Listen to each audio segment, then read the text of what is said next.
संयुक्त आंध्र प्रदेश के तत्कालीन पूर्व मुख्यमंत्री कोनिजेटी रोशैया का आज अचानक रक्तचाप गिर जाने से उनका आकस्मिक निधन हो गया। रोशैया के पार्थिव शरीर का मुख्यमंत्री केसीआर, तलसानी श्रीनिवास यादव, मंत्री हरीश राव, विधायक ईडेला राजेंद्र, वी हनुमंत राव ने उनके निवास जाकर दर्शन किए। सभी नेताओं ने पार्थिव शरीर की पुष्पांजलि अर्पित किया। इसलिए उन्होंने उनके परिवार से मिलकर शोक संतप्त परिवार से मिलकर सहानुभूति प्रकट की। मंत्री हरीश राव ने रोशैया के पार्थिव शरीर के दर्शन कर अपनी श्रद्धांजलि अर्पित की। तत्पश्चात उन्होंने कहा कि रोशैया में अपार राजनीतिक मेधाशक्ति समाहित थी। आज हमें ऐसे महान व्यक्ति को खोकर अपार दुख पहुंचा है। इसी मौके पर हरीश राव ने कहा कि वे वर्ष 2004 में पहली बार विधानसभा में जब बात किए थे तब रोशैया ने ही मुझे बात करने के लिए प्रोत्साहित किया था।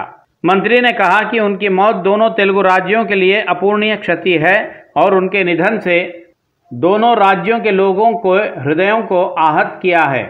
उन्होंने दिवंगत नेता की चिर शांति के लिए परमपिता परमेश्वर से प्रार्थना की। 2004లో రాజశేఖర రెడ్డి గారి క్యాబినెట్లో నేను పనిచేసే క్రమంలో ఆ రోజు శాసనసభ వ్యవహారాల మంత్రిగా ఆర్థిక మంత్రిగా రోషయ్య గారు ఉండేవారు. మొట్టమొదటిసారిగా నేను అసెంబ్లీలో మాట్లాడినప్పుడు మాట్లాడి కూర్చోగానే వెనక్కి చూసి నన్ను దగ్గరికి పిలుచుకున్నారు. 2004లో చాలా చక్కగా సమాధానం చెప్పావు, తప్పకుండా నీకు భవిష్యత్తు ఉంది అని నన్ను దగ్గరికి పిలిచి భుజం తట్టి ఆ రోజుల్లో ప్రోత్సహించినటువంటి వ్యక్తి. ముఖ్యంగా వారి హయాంలోనే వారు ఆంధ్రప్రదేశ్ రాష్ట్ర ముఖ్యమంత్రిగా ఉన్న సమయంలోనే మరి తెలంగాణ రాష్ట్ర ఏర్పాటు ప్రక్రియ జరిగింది. వారు ముఖ్యమంత్రిగా ఉన్న సమయంలోనే గౌరవనీయులు చంద్రశేఖరరావు గారు ఆమరణ నిరాహార దీక్షకు పూనుకున్న సందర్భాలు. సో అనేక సందర్భాల్లో కూడా వారిని మాట్లాడడం కానీ వారితో చర్చించిన సందర్భాలు ఉన్నాయి. సో ఏది ఏమైనా కూడా రాష్ట్రంలో తెలుగు రాష్ట్రాల్లో వారు ఉమ్మడి రాష్ట్రంలోనే ఎక్కువ కాలం పనిచేసినారు. తెలుగు రాష్ట్రాల్లో ఇలా వారి మరణం అనేక మందిని దిగ్భ్రాంతికి లోను చేసింది. पूर्व मुख्यमंत्री के रोशैया के निधन पर तेलंगाना सरकार ने राजकीय शोक की घोषणा की। सरकार ने रोशैया का अंतिम संस्कार भी पूरे राजकीय सम्मान को साथ मिलकर करने का निर्णय लिया है। 3 दिनों के लिए राजकीय शोक की घोषणा की। आंशिक अस्वस्थता का उपचार करवाते समय नगर के एक निजी अस्पताल में आज प्रातः रोशैया का निधन हो गया। रोशैया के निधन के तुरंत बाद उनके पार्थिव शरीर को उनके अमीरपेट स्थित निवास स्थान पर लाया गया। रविवार को दिवंगत नेता का पार्थिव शरीर जनता के दर्शनार्थ गांधी भवन में रखा जाएगा। जनता के दर्शनापरांत रोशैया का अंतिम संस्कार मध्याह्न के पश्चात महाप्रस्थानम में किया जाएगा। तेलंगाना राज्य सरकार ने रोशैया का अंतिम संस्कार पूरे राजकीय सम्मान के साथ करने का निर्णय लिया है। साथ ही सरकार ने राज्य में 3 दिन की राजकीय शोक की भी घोषणा की है।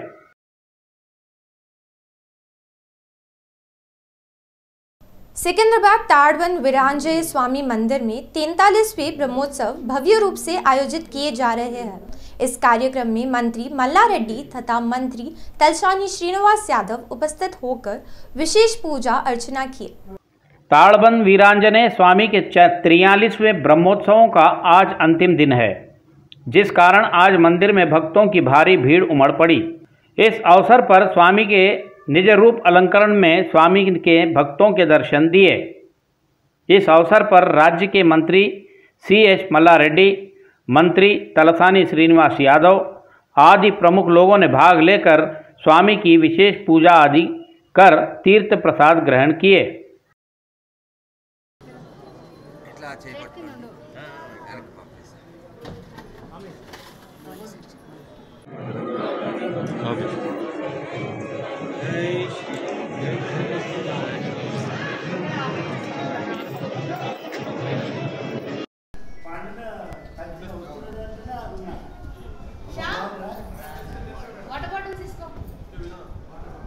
मोमीनपेट मंडल के एनकातला ग्राम में स्थित शनीश्वर स्वामी मंदिर के काली यादయ్య ने दर्शन किए। विधायक काली यादయ్య ने अय्यप्पा स्वामियों के साथ मिलकर वहां विशेष पूजा की। विधायक काले यादయ్య ने शनेश्वर के दर्शन कर अपनी मनोतियां समर्पित की। तत्पश्चात मंदिर के पुजारियों ने यादయ్య को तीर्थ प्रसाद प्रदान किए।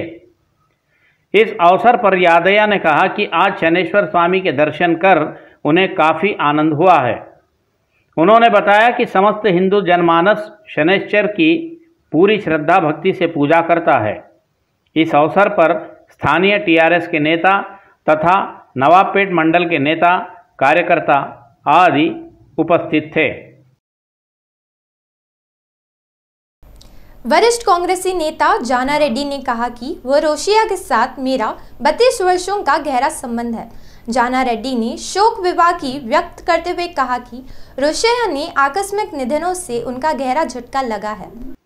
जाना रेड्डी ने रुदन भरी आवाज में कहा कि रोशैया की कमी को कभी पूरा नहीं किया जा सकता।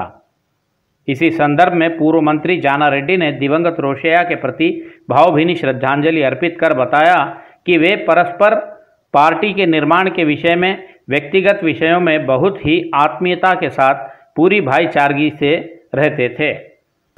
गौरव माजी मुख्यमंत्री కొంజేటి రోషయ్య గారు మరణం నాకు దిగ్భ్రాంతి కలిగించడమే కాదు, యావత్ తెలుగు ప్రజలకు బాధ కలిగించినటువంటి విషయం. ఆయన మరణం పట్ల నా బాధాతప్త హృదయంతో ఆయనకు సంతాపం తెలియజేస్తూ ఆయన కుటుంబ సభ్యులకు నా ప్రగాఢ సానుభూతి. ఆ తర్వాత ఆయనకు నాకున్నటువంటి అనుబంధాన్ని కొద్ది మాటల్లో మీకు తెలియపరుస్తుంది. సుమారు 32 సంవత్సరాలుగా కాంగ్రెస్ పార్టీలో మాకు అనుబంధం ఉండటమే కాదు, అనేక విషయాల్లో పరస్పరం మేము పరిపాలన విషయాల్లో లేక పార్టీ నిర్మాణ విషయాల్లో వ్యక్తిగత విషయాల్లో ఆత్మీయతతో అనుసంధానంతో చర్చించేవాళ్ళు. ముఖ్యంగా ఇటు విజయభాస్కర్ రెడ్డి గారి మంత్రివర్గంలో, ఆ తర్వాత రాజశేఖర రెడ్డి గారి మంత్రివర్గంలో మేమిద్దరం సహచర మంత్రివర్గులుగా అనేక విషయాలు చర్చిస్తూ आंध्र प्रदेश के मंत्री पेरनी नानी ने कहा कि रोशैया के आकस्मिक निधन से तेलुगु जनमानस ने काफी आहत किया है। उनका निधन तेलुगु जनता के लिए अपूरणीय क्षति है। आंध्र प्रदेश के मंत्री पेरनी नानी ने रोशैया के निधन पर शोक प्रकट करते हुए बताया कि रोशैया जिस पद पर भी रहे हैं उस पद को रोशन करते हुए उस पद की विशेष गरिमा स्थापित किए हैं। उन्होंने कहा कि रोशैया द्वारा की गई जन कल्याण संबंधी योजनाओं को कभी भुलाया नहीं जा सकता। मैं भी रोशैया के साथ मिलकर काम किया हूं, जिसे मैं अपना सौभाग्य मानता हूं। पेरनी नानी ने रोशैया के प्रति श्रद्धांजलि अर्पित की। ఈ రాష్ట్ర తెలుగు ప్రజలందరికీ కూడా బాధ కలిగించేటువంటి సంఘటన అది. ఒక రాజనీతిజ్ఞుడిగా, ఒక రాజకీయ నాయకుడిగా, ఒక వ్యవహారవేత్తగా, ప్రజాసేవకుడిగా, ఈ రాష్ట్రానికి ముఖ్యమంత్రిగా తను ఏ బాధ్యత నిర్వర్తించినా కూడా ఆ బాధ్యతకి వన్నె తెచ్చేలాగా, ఆ పదవి వల్ల రోసయ్య గారికి విలువ పెరగటం కంటే కూడా రోసయ్య గారు ఆ పదవిలోకి వెళ్ళటం వల్ల ఆ పదవికి విలువ తెచ్చే రీతిలో ఆయన నడుచుకున్నారు, ప్రవర్తించారు, నిర్ణయాలు చేశారు. ఏ ముఖ్యమంత్రి దగ్గర మంత్రిగా చేసినా కూడా ఆ ముఖ్యమంత్రిని రక్షణ కవచంలాగా ఉండటంలో కానీ, తన వాక్చాతుర్యంతో, తన తెలివితేటలతో ప్రభుత్వాన్ని ఇబ్బంది పడకుండా కాపాడటంలో కానీ. प्रवर्तन निदेशालय ने फेमा उल्लंघन मामले में अप्रवास भारतीय लॉन्ड्री स्पॉट प्राइवेट लिमिटेड के पूर्व निदेशक मल्लाधी रघुबाबू की जमीनों को जब्त किया है।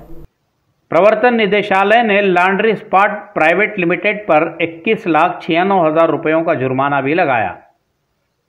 लॉन्ड्री स्पॉट संस्था पर आरोप है कि उसने नियमों के विरुद्ध प्रत्यक्ष निवेश को स्वीकार करने के साथ साथ भारतीय रिजर्व बैंक नियमों के विरुद्ध 2.66 करोड़ रुपए स्वीकार किए। प्रवर्तन निदेशालय ने अपनी इस कार्रवाई के अंतर्गत संस्था के निदेशक मल्लाधी राम बाबू की अचल संपत्तियां भी जब्त की है।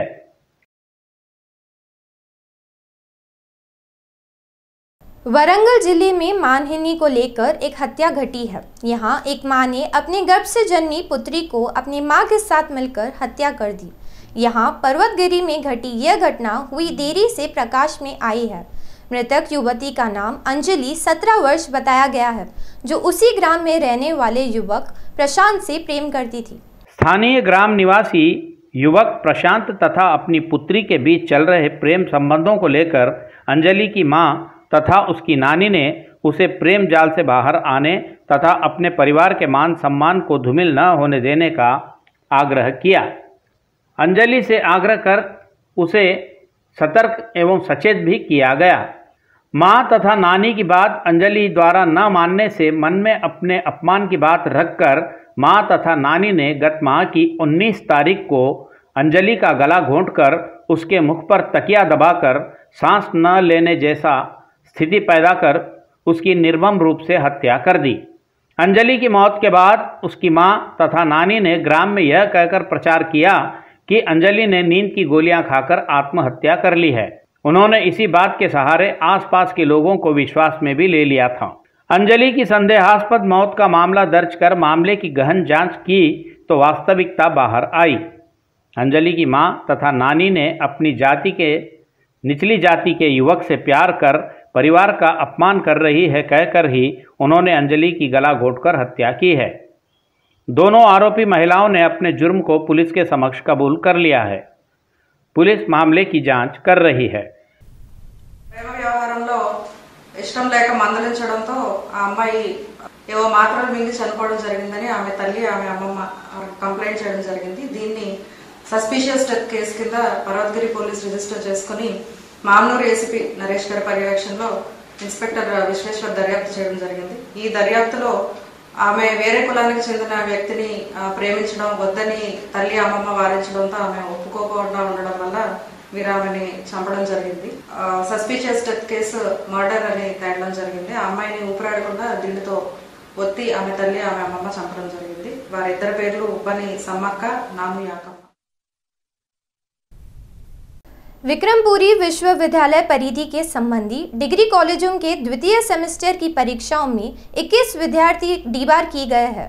विक्रम सिंहपुरी विश्वविद्यालय के डिग्री द्वितीय सेमेस्टर की परीक्षाओं में कुल 11,132 विद्यार्थियों में से 9,843 विद्यार्थी सम्मिलित हुए। डॉक्टर साई प्रसाद रेड्डी ने बताया कि 1,289 विद्यार्थी परीक्षाओं में अनुपस्थित हुए हैं। उन्होंने बताया कि नेल्लूर स्थित जगन्स डिग्री कॉलेज में 1 विद्यार्थी तथा विद्यानगर के समीप स्थित NBKR science and arts college में 20 विद्यार्थी अनुचित लाभ उठाते हुए पकड़े गए, जिन्हें डिबार किया गया है। उन्होंने बताया कि इन सभी डिबार किए गए विद्यार्थियों के संबंध में विश्वविद्यालय ही निर्णय लेगा। तेलंगाना सरकार के विविध विभागों के कर्मचारियों की समायोजन प्रक्रिया आरंभ हो गई है। वर्तमान में कार्यरत कर्मचारियों का आवश्यकता वाले पदों पर भी भर्तियां की जा रही है। यह ऐसा हो तो अटेंडर, कंप्यूटर संघालकों की एवं आउटसोर्सिंग कर्मियों की नियुक्तियों की कोई भी संभावना नहीं है, कहते हुए सरकार ने आदेश दिए हैं। तेलंगाना राज्य सरकार के उन विभागों में सेवारत कर्मियों को पहले से ही 2-2 ड्यूटियां दी जा रही है।